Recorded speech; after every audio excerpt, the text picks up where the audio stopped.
Does he think it's hot to watch you masturbate? He does. I get very insecure, but he thinks it's hot. Probably the reason why it's harder to masturbate is because you might be like thinking about your face or what you're doing or how you're moving, right? And I used to have that as well, but what I have found is that like I just go for it. And the guys I'm with are so friggin' turned on by it. So this is really for you getting outside your comfort zone because that's the only thing that's blocking you, like your orgasm blocking yourself. Look into his eyes. They're the eyes of a man obsessed by sex. Eyes that mock our sacred institutions. Bedroom eyes, they call them in a bygone day. You're listening to Sex with Emily. I'm Dr. Emily, and I'm here to help you prioritize your pleasure and liberate the conversation around sex. Today's episode, I'm back to taking your calls, which was a blast. Topics include what to do if you masturbate, but you still can't orgasm during sex, the best ways to meet people and date when newly sober, and what to do if your partner's sexual fantasy is causing problems in your relationship. I also talk about how to start having sex again after a 5-year dry spell, which, let's be honest, many of us can relate to that after this last year in the pandemic, and ways to keep your sex alive even when you're living with your partner's parents. This show, we were able to use our brand new hotline. So now all you have to do is call and leave me a voicemail 24/7 at 559-TALK-SEX, 559-825-5739. If you don't want to call me, no problem. You can just leave your questions or message me at sexwithemily.com/assemily. Just always include your name, gender identity, location, age, and how you listen to the show. Intentions with Emily. For each episode, join me in setting an intention. So when you're listening, what do you want to get out of listening to this episode? Like, how might this help you? My intention was to bring back one of my favorite parts of my job, and that's talking directly to you. So I hope you'll join our hotline and let me know what you think about today's episode. Oh, also, we have a new mutual masturbation guide that you can download for free at sexwithemily.com/guides. Lots of great articles at sexwithemily.com, so check it out. All right, everybody, enjoy the show. This is Lauren, 26 in New York. Hey, Lauren. Hi. Oh my God. Hi. Hi. Hi. This is like a fangirl moment for me. I'm so glad that you reached out. Really. Yeah. Thank you. I find myself so sexually empowered because of your show. And like, you have inspired me to become a sex educator and change my career path. Thank you so much, Lauren. That makes me feel so good. This is why I do what I do. I'm so glad to hear that. I'm thrilled. Thank you. That feels really good. And I'm so glad. We need so many more people in this profession. Lauren, talk to me. What's going on? Sure. So I wanted to reach out because for the first time in my life, 26 years, I'm in a healthy relationship. I found a very nice, normal guy, and it's very stable and loving. And I find myself getting so bored with the sex. Okay. Oh my God. How long have you been together? We've only been together for about 8 months. Okay. Yeah. How was it at the beginning? It was worse than it is now. Okay. Yeah. So what's made it, how has it gotten better? What do you think that's about? Well, I'm I'm not a super kinkster, but I'm more kinky than him. And I think through listening to you and just basic communication and bringing things into the bedroom, like I just bought Monogamy, the board game. Oh, it's a good one. I bought us a Levi dice and everything. Like I've learned to bring things into the bedroom to make it spicier, but I'm one of those women that it's very rare for me to orgasm. And I find myself getting kind of like orgasm resentment. Yes. Does he know how to give you, have you had orgasms? I masturbate every single day. I love it. Oh my God, my girl. Okay. So you masturbate every day. Do you guys ever do any mutual masturbation so we can kind of see what you do and learn about your body? Yeah, that's the strange thing. So I go to a sex therapist and she suggested that I get off before we have sex so that I'm taken care of. But when he's in the room, I can't reach climax. It's very strange. Huh. Okay. Is he masturbating as well? What if he's masturbating himself and you're masturbating yourself? He's very shy about that. He is? Okay. Yeah. Does he think it's hot to watch you masturbate? He does. I get very insecure, but he thinks it's hot. Okay, so you probably the reason why it's harder to masturbate is because you might be like thinking about your face or what you're doing or how you're moving, right? And I used to have that as well, but what I have found is that like I just go for it. And I have found that the guys I'm with are so friggin' turned on by it. The guys that I want to be with are like, wow, that's hot. Let's do it again. So this is really for you getting outside your comfort zone and being like, I'm going to go for it. Because that's the only thing that's blocking you, like your orgasm blocking yourself by doing it, not doing it with him. But again, that's a practice. So that is good advice to have in your orgasm first. Does he ever please you? Does he go down on you, or could he use the toy on you? Yeah, so he does try. I feel like a unicorn because all my girlfriends are like, I love oral so much. I love it more than sex. And I have never been a fan of oral. And I don't know if it's because no one's ever done it good to me. But he tried. Probably. Well, he probably doesn't. I'm telling you, I didn't have great oral until I was like in my 30s or something. You're 26. It is a skill set. It is a practice. Every woman is different. A lot of guys just go down there and do the 3 licks and think it's enough. Mm-hmm. It's a buildup. It's teasing your inner thighs. It's going slow. It's using lube. We have a great blog on our site about the Kivin method. Mm-hmm. And that has been one of our most popular blogs of all time. And it's a technique for oral. I talked about it like 3 years ago on the show. And I don't think I've ever gotten as many emails from people who are like, oh my God, my wife of 20 years was able to orgasm.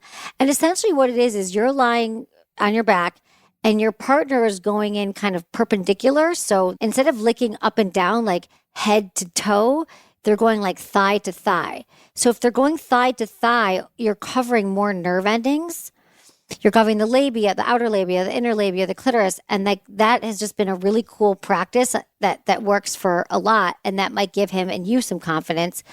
But unless like the women that I know that don't like receiving oral sex usually fall into 2 camps. There's the women who actually have super sensitive, their clitorises are really, really sensitive.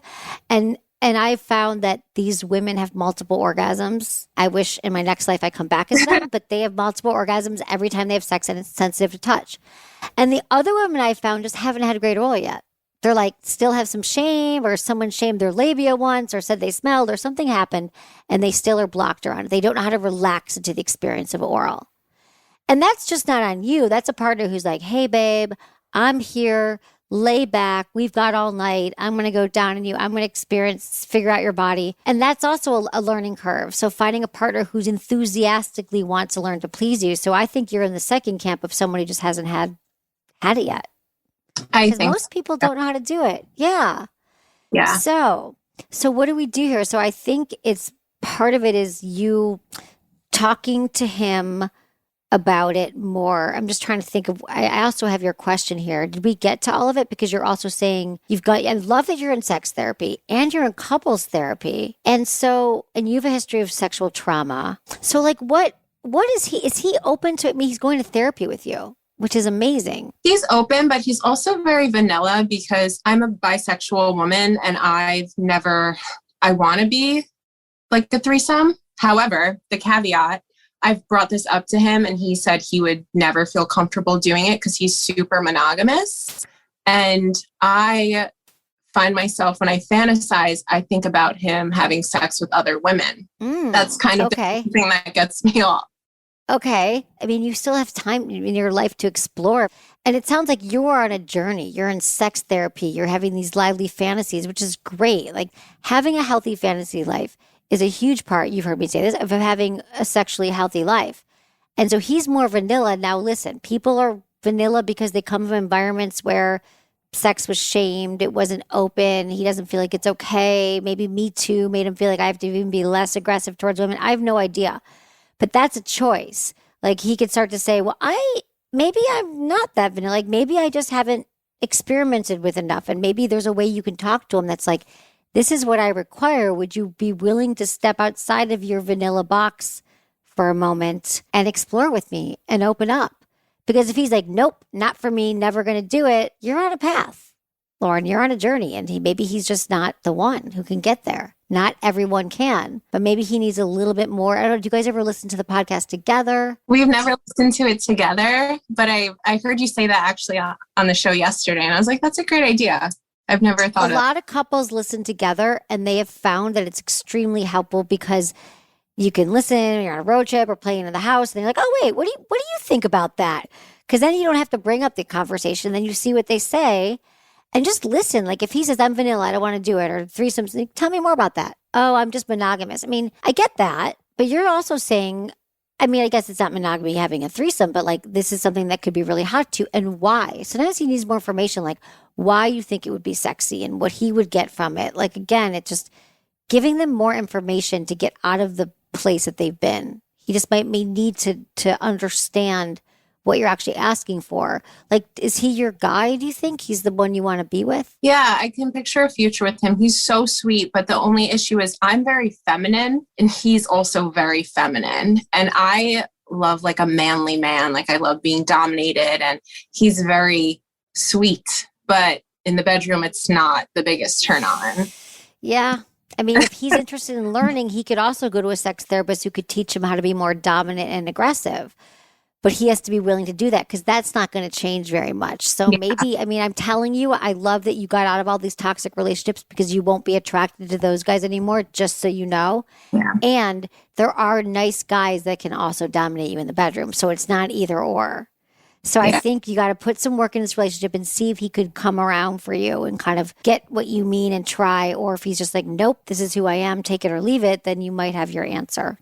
Yeah, absolutely. Yeah. Is that helpful? Anything else? So helpful. I guess I would like to know with the threesome fantasy, because I am very insecure. I think if I were to go through it, at least currently, I would get jealous. So is there any way to kind of explore that fantasy without having to actually go there? Yeah, you guys could actually, you could dirty talk it. You could have a fantasy one night where you guys are having sex and you could be like, right now I'm picturing you, like there's a woman in here and you're taking her clothes off and you're having sex with her. And then you could start to see like, how would that actually, how does it feel just to be role playing it in that way? Or watching some porn together where it's happening and kind of picturing yourself in that scenario without going through with it. So it's interesting because you're you're insecure about it, or you're jealous, but then you want it to happen, but you don't want it to happen. So I think just having talks about it in the bedroom, like making it sexy, might be a great way to kind of put yourself in that and say, would that be something I actually want to do? Yeah, definitely. I have to work on the dirty talk. Yeah, the dirty talk. We did a great episode about dirty talk with Joanna Angel a few months ago. I just listened to it yesterday. Oh, good. I'm so glad. But then also the couples I know that have successful threesomes practice rigorous honesty. They have boundaries. There's no kissing. The person leaves after. It's someone we don't know. I mean, you would get to set up all those parameters too, but sounds like you're not there yet. Not yet. 7 months is that's why I'm a little concerned. It's kind of too soon to be getting bored, I think. But if I were to ever spend long-term commitment with this person, then I would definitely want to engage in that. Yeah. But then also I think you could test it and just say, we're going to, like, it can even be awkward. You're like, this is hard for me too.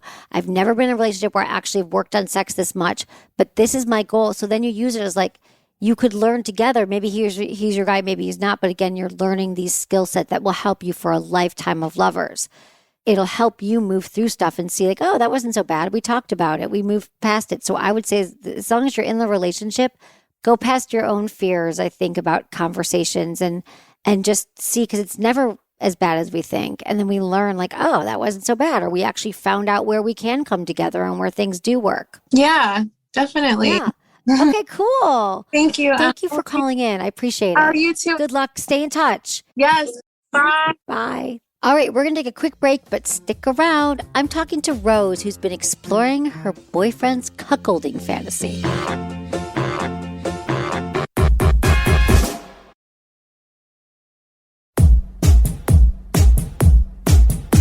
Okay, so we have Paul, 29, in Montana calling in. So what's going on, Paul? Tell me everything. So recently decided to stop drinking just for like health reasons, and just was tired of going out in the party scene. And ever since then, I just kind of been having a hard time trying to find places to meet girls that are kind of fairly similar minded. Okay. If I do make connections, it's kind of just, I don't know, there's a lot of partying and a lot of breweries, a lot of distilleries place where I live, but kind of Yes. seems like it's hard to find something to do that doesn't It really round around is. alcohol. Yeah, that makes sense. First off, congratulations on quitting drinking because that is not easy. Taking that an initiative and not drinking, I think, is just a major life change. Clearly, it wasn't serving you anymore. Are you in a recovery program or an AA at all? I am going to some meetings, just kind of for periodic support, but yeah. Okay. I mean, I think that the best, I mean, you could meet people at meetings, and I know that everyone I know who's been sober in AA, they find partners there a lot. So I just think it's so great for recovery to go like a few times a week, especially because it's on, is it all still on Zoom where you're at?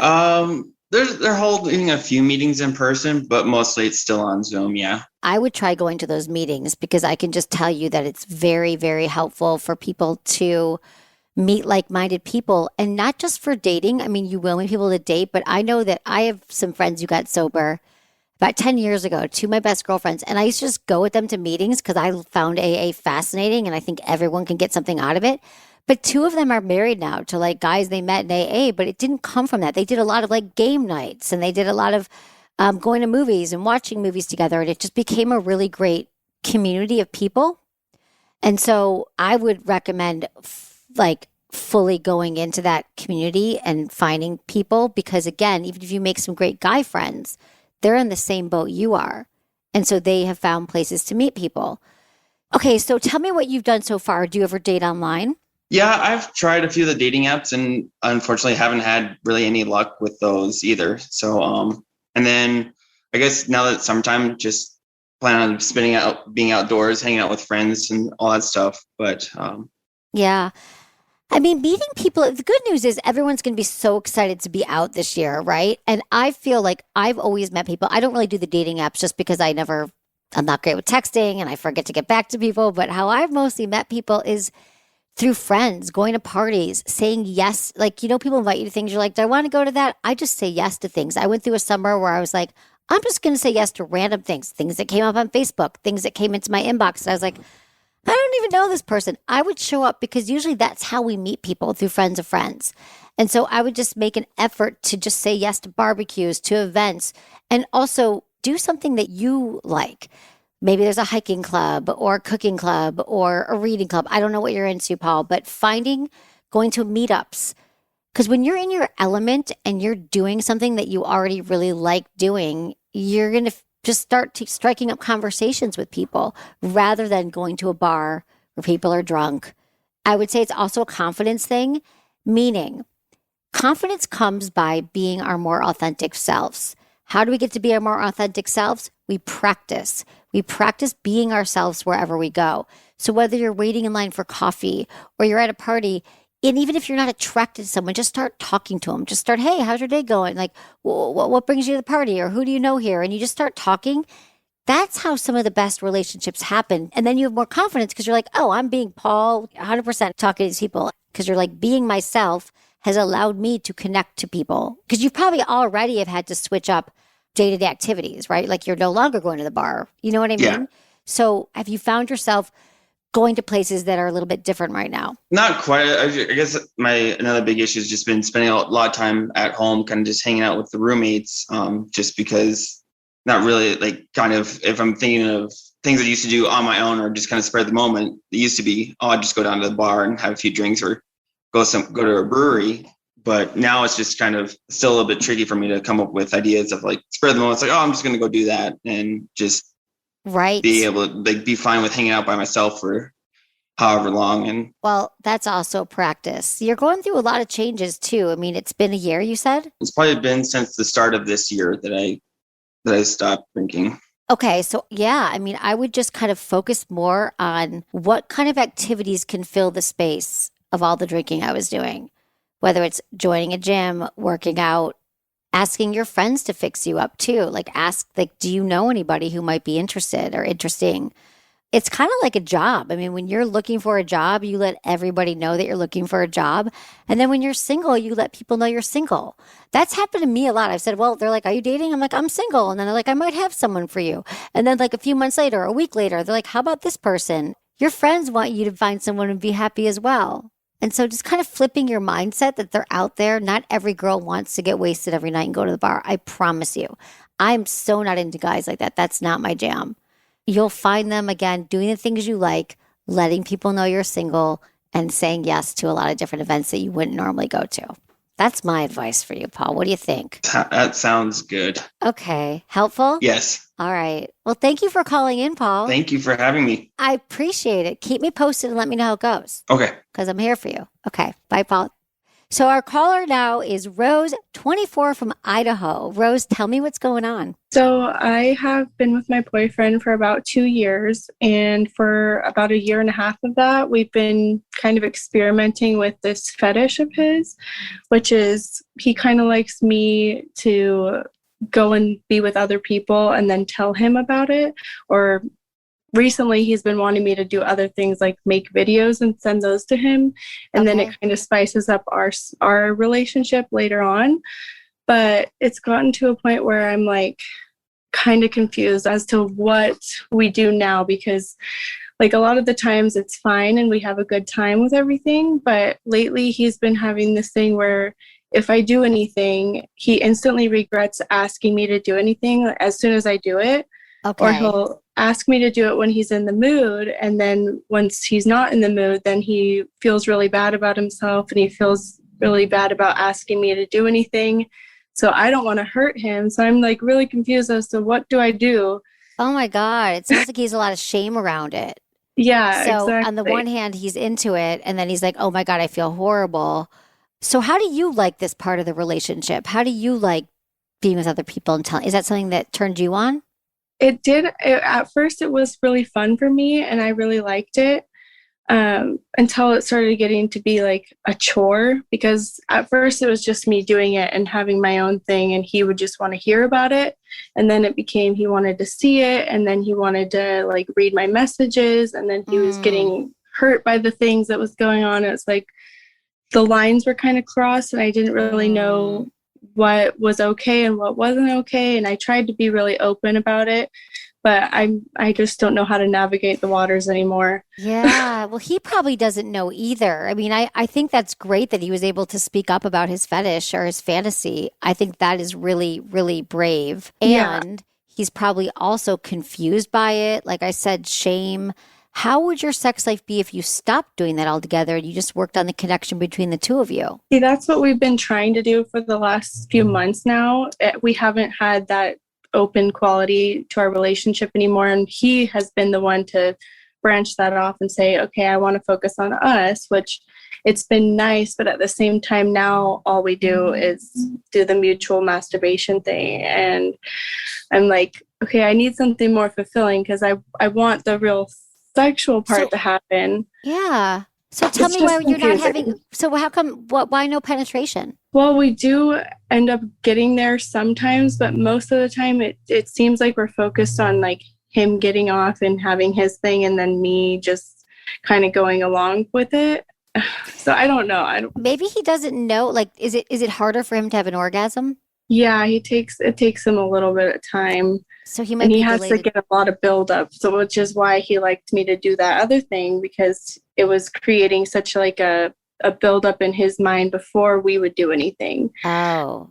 So I'm just trying to figure out what can I do to build things up without having to go past my boundaries now. Right. It sounds like he might be a delayed ejaculator, meaning it takes him anywhere between like 45 minutes or longer to have an orgasm every time.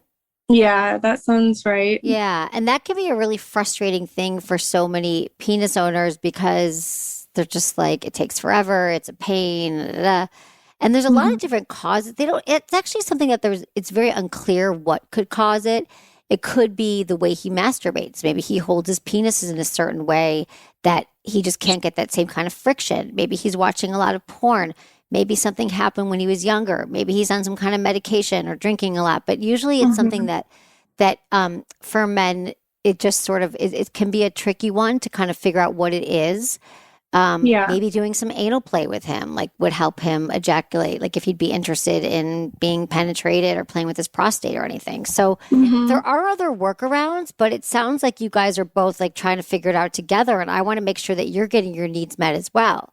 Does he take interest in your needs and pleasing you? He does to a certain extent. Like he lets me do what I want to do, and like he asks me if he can help me in some way, but at the same time I feel like it's more focused around him and what feels good for him and what works for him. And it's like he says that he wants to do things for me, but I don't know how to come across in a way that's not sounding like I'm not being satisfied at all. Right. I think just a matter of saying, this is what I need. Like, I think it's kind of like that. I mean, you listen to the show, it's like the outside the bedroom conversation where you say, I know we spent a lot of time working on your pleasure, but I'm realizing that this is really what I'm going to need for us to kind of take it to the next level, or to figure out how I can be connected. And maybe because he's so preoccupied with his own orgasm, his own pleasure, he just doesn't, it's a learning curve. Like so is he your same age? Are you 24 as well? Yeah. Okay. Yeah, we're both It just like doesn't have a lot of experience in relationships, which is why I'm so impressed. He had you go out and like sleep with other people, and he was cool with it, but then he wasn't. It makes sense that it's really messy right now, and he might have some core desires based around you being with other people, but then again, he has shame. But I want you to not let your stuff get swept under the rug, because he's been someone who's been so focused on his orgasms that you might have to just teach him what it looks like. A great book is by Ian Kerner called She Comes First. It's been around for 20 years. It is one of the greatest books about pleasing a woman and going down on her. And it's very specific. It's probably the best-selling sex book of all time. But I know that a lot of men who have read that book are like, oh, like he sounds like he just doesn't know. Like your arousal will feed his arousal. Getting you and I think that's why he liked that situation too, is because he felt like I was being pleased. And so then that helped him.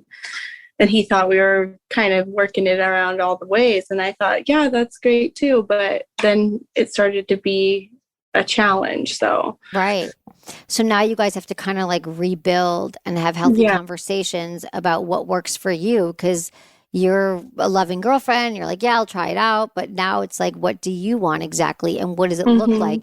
And then how do you put more words around it with him? And how do you say, how would you explain to him what you want in great detail? Because sometimes we just tell our partners, like, we were just talking to someone who's like, oh, I want him to dominate me more. Well, your partner doesn't know what that means. Like, they don't, like, is there a scenario? Is there a scene in porn? Is there a particular time that you were with him that it was really hot and you could be like that was great, you know? Can you point to any earlier times in the relationship where it worked? Yeah, exactly. I think I can do that. Yeah. Okay. Yeah. I mean, that's what I recommend.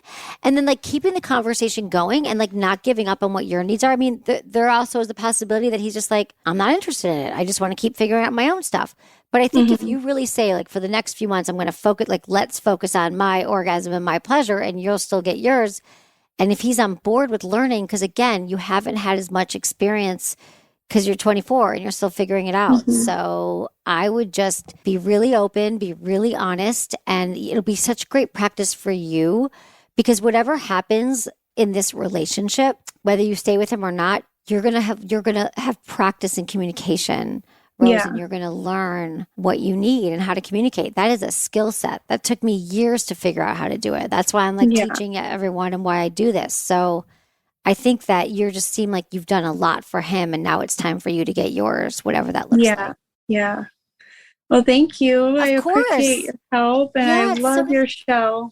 I'm so glad it has helped you, and it's great to see you, and I hope that you will keep us posted what happens. I'm always here for you. All right. Thank you, Emily. Okay, bye. Have a good day. Thanks, Rose. Bye.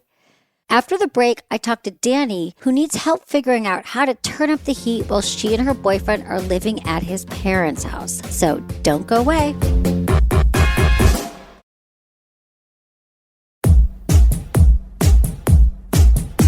Danny, 25, she's a female in Louisiana, had a question for me. Hi, Danny. Tell me what's going on. I'm really struggling right now in my relationship. We've been together for 2.5 years now. We started out I was living at my dad's house and he lived with his parents, but now we moved in together because COVID, but now I live with him in his parents' house.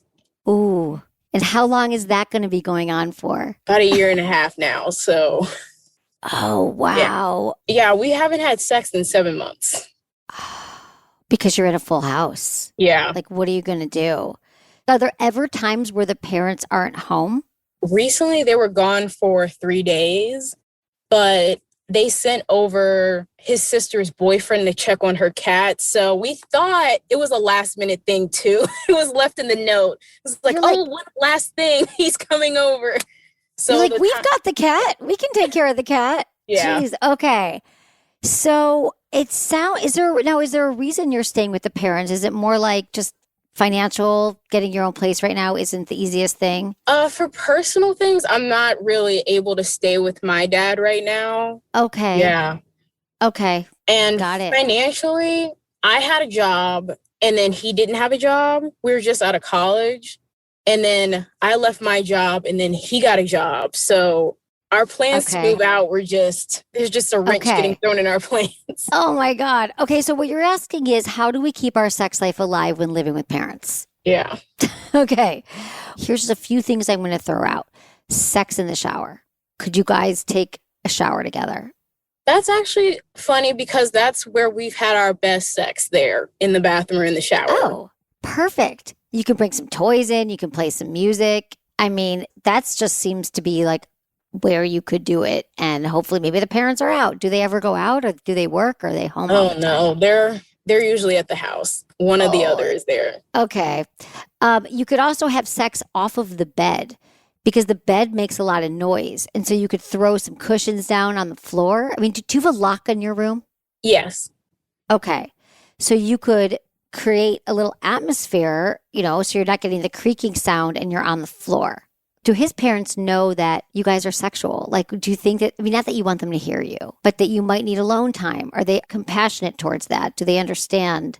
I've actually brought it up with his mom before while we were just out. And she's like, yeah, I get it. I understand. But it seems like it goes out one ear and out the other because they tend to just knock on the door for silly things. Yeah. It seems like weirdly, like every time we get into it, somebody's knocking on the door, talking really loudly. It seems like there might be a way to, I don't know how communicative his parents are, but to say, could you limit the times of knocking on the door unless it's really important? We actually need our alone time to bond, to talk. And especially if you said it to the mom before, she might just think twice. You can even put a note on the door like we did with your kids, like do not enter or what's not. You could get a little hanging thing like that, make your own, like you get at a hotel. That's like, do not disturb. I mean, I don't know how they'd feel about that. I get all parents are weird and different about things. Everyone has their own thing. Is it about the noise? Because there is a lot you could do to keep it quiet. You could see who could be the most quiet. You could like turn that into a game. Oh, I'm glad you asked that. It's also because ever since the beginning of our relationship, we've had this sex compatibility issue. I have more experience than him. He's only 1 year younger than me, and that's not really, I guess, not a part of it because I've had partners who have been younger than me and we've had better sexual chemistry. Okay. I don't know. It's like sometimes he's hard at reading body language. He doesn't. Yeah. It's weird. I try to bring it up with him. I've had him listen to your podcast with him, but he's open to trying. It's not that. He may also just lack confidence as well, and he may feel like he can't get into it either at home. Okay, well, it's his parents, yeah. So it sounds like that's some good information there. So first off, age has nothing to do with experience, and there's even people who have had sex with hundreds of people, but they're just not, they don't really know what they're doing in bed. They just kind of kept, like I hear this from, like I think a lot of penis owners, they just bang away and I slept with this one and that one, but they're not necessarily the most experienced.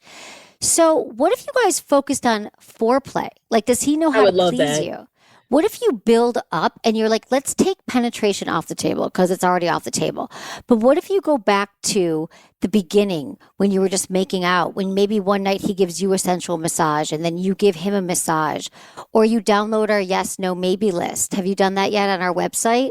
We've got this free guide and you guys could do it together and find out like what kind of things is he into? Is it a yes, a no, a maybe? And then you could start to work through that list and find some other things. But what if it's like off the table and you teach him, you're like, this is what I need for pleasure. Maybe you do need a massage, or you need some dirty talk, the yes, no, maybe list, in addition to our pleasure planner, which is also a free downloadable on the site, could kind of help you guys think about what are some things that have been really exciting in our sex life that have worked? What are some things that haven't? Like, start to rebuild it. Like, throw out all the, like, he's less experienced and what's happened in the past. But what if it now is ground zero and you're like, let's figure out who we are together as sexual beings. Let's start to rebuild what we both want and then have open conversations about it. And then you have to keep building his confidence and saying, you're great. This is what I love. I'm learning too. We're in this together. Because it is tricky. And you listen to the podcast, you know, people get sensitive when you talk about sex. I think I wouldn't say I've ruined it, but I think I really put a dent in his confidence because I keep talking about my past sexual situations and comparing it and saying it hasn't been this hard for me before. To orgasm? Yeah. And I think I made a mistake by saying maybe I'm not sexually attracted to you. Oh, yeah. Danny. Okay. So no, it's okay. It's okay. We can repair this. Do you want to be with him, Danny? Is he your guy? I love him and everything's right except the sexual aspect of our relationship. Do you find him to be a sexual person? Does he masturbate? Does he talk about sex? Every night. Okay, good. I've been with guys who are like, tell me everything about every past lover. What happened? Because they get off on it. And then there's guys who can't get that other penis out of their head. So everyone's different. You could walk it back and just say, I think this is more about us figuring out what feels good to both of us. If you want to make it work and rebuild it, to say, I apologize for saying those things if they hurt your feelings. That was not my intention. But are you not attracted to him? That's a question I've been asking myself because I love him. I truly do. But in past relationships, here I go comparing again, I don't feel like the sexual tension that I'm used to. Well, yeah. And also the tension comes from having separation, having absence, having spontaneity, and having novelty, and having exciting new things happening. And usually it's when couples are apart and they miss each other. You don't have any of that right now. You're living together with his parents.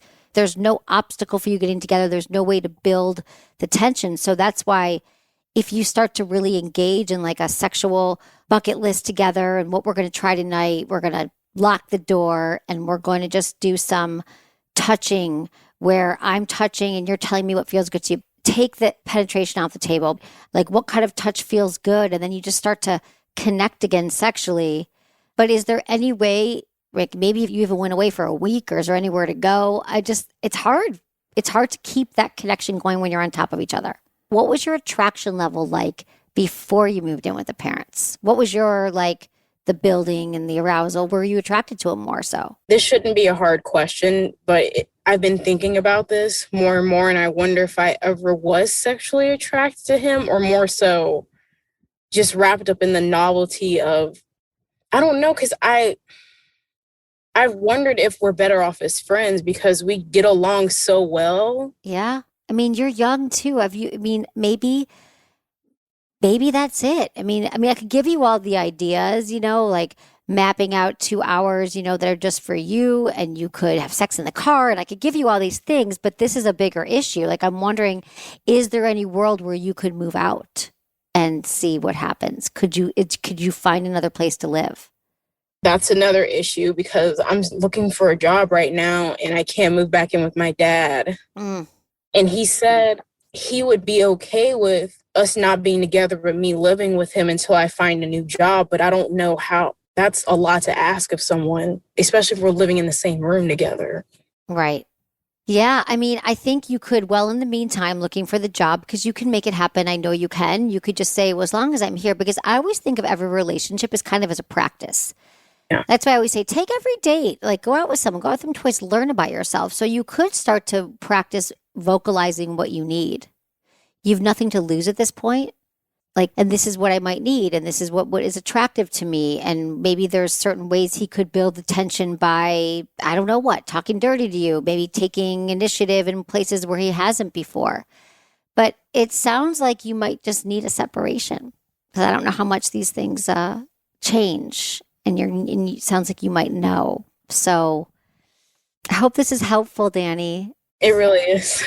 Oh, good. I'm so glad. Keep me posted. And we do have a blog on our website, How to Have Sex When You're in a Full House. So you can check that out. But I'm here for you. Okay. I appreciate it. Trust your gut. Okay. Thanks, Danny. It's so good to see you. I so appreciate your time. Have a good day. Bye. Bye. Okay. So our next caller, Jason, is 34 from Connecticut.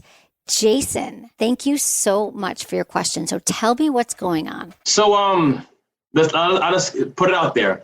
Last time I had sex was, I remember the date, June 1st of 2016. And I've not been looked at intimately or been with a woman in any type of intimate manner since then. Okay. So tell me why you think that is. A few reasons why. I'll admit maybe my self-image needed some work.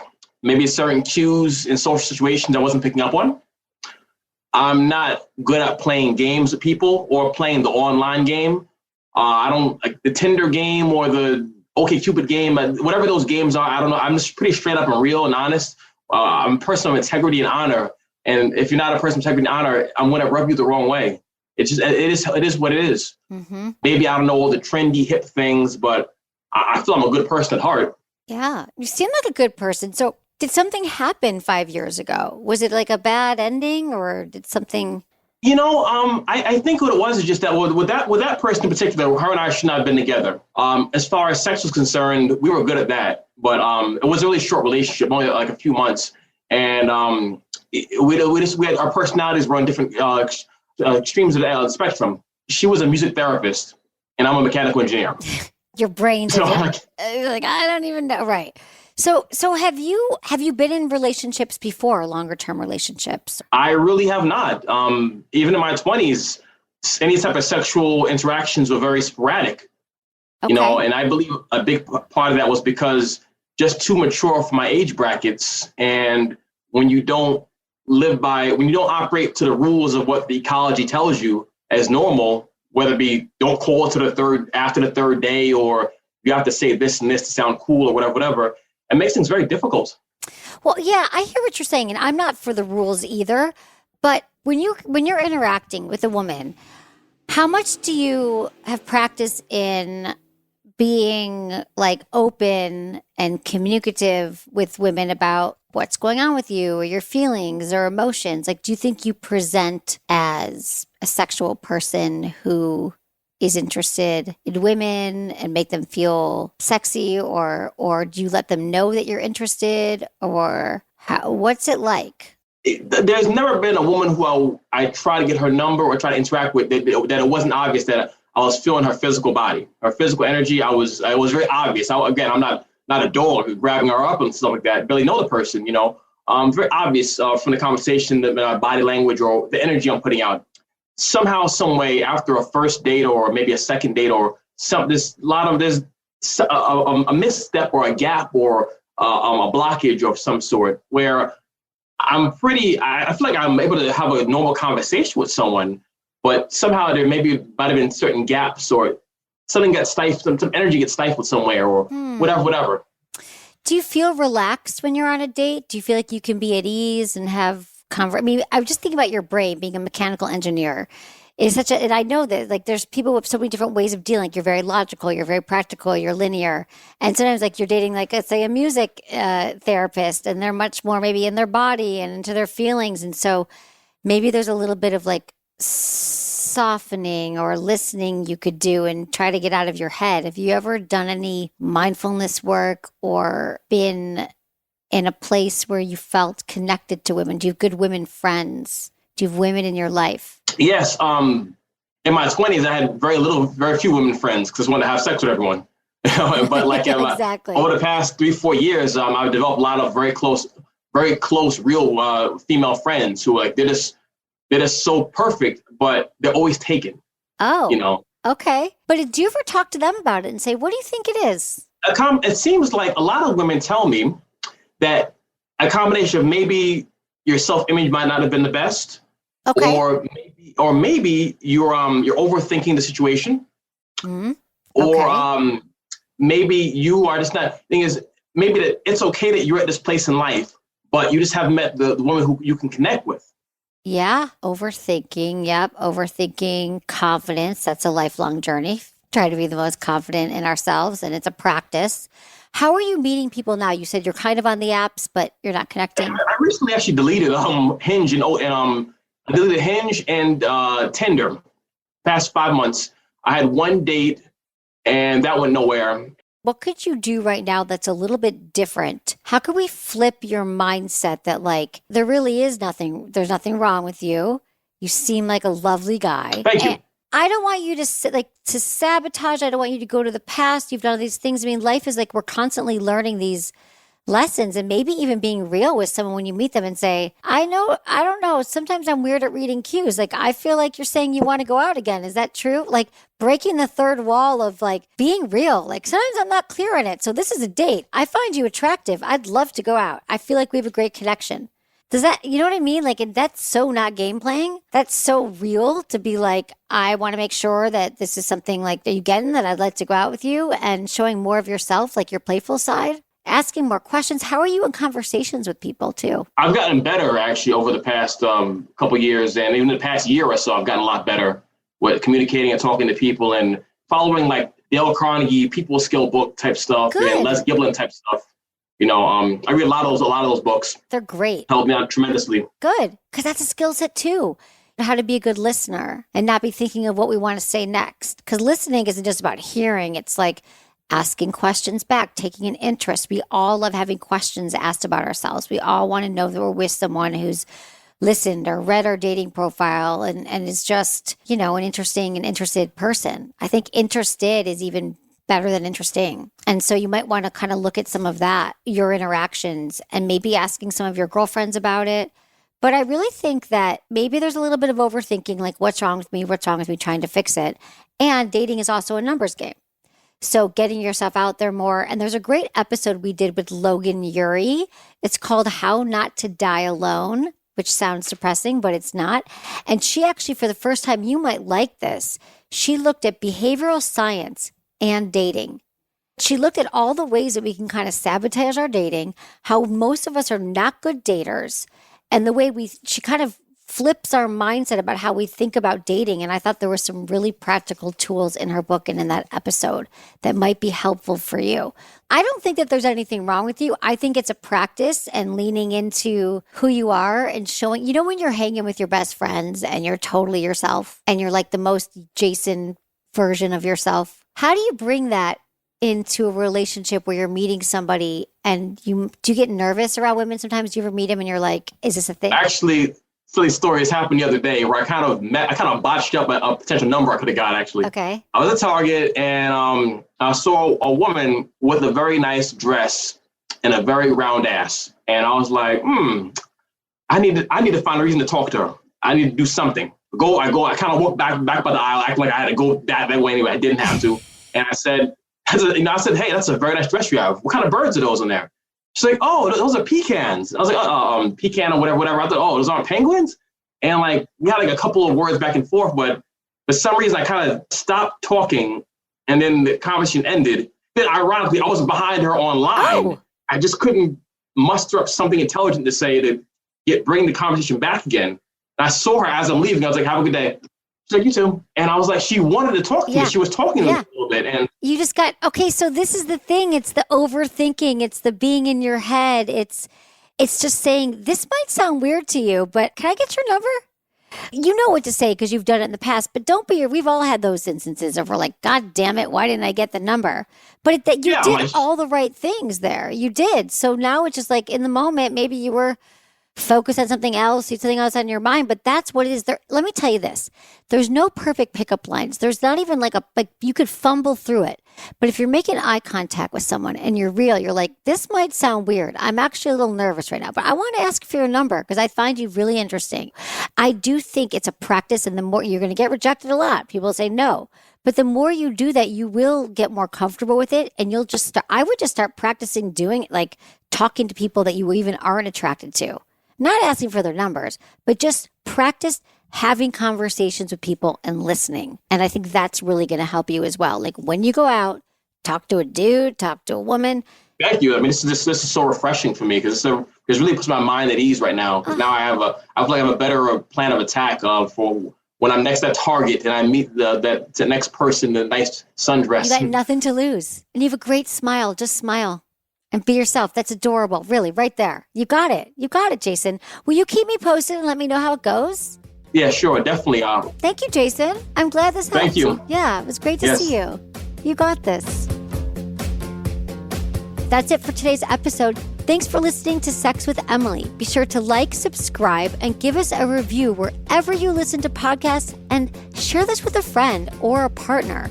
Believe me, if you got something out of this episode, they will too. We release 2 to 3 episodes a week.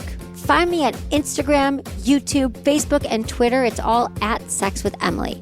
If you'd like to ask me a question about sex or dating, relationships, email me feedback@sexwithemily.com or sexwithemily.com/askemily.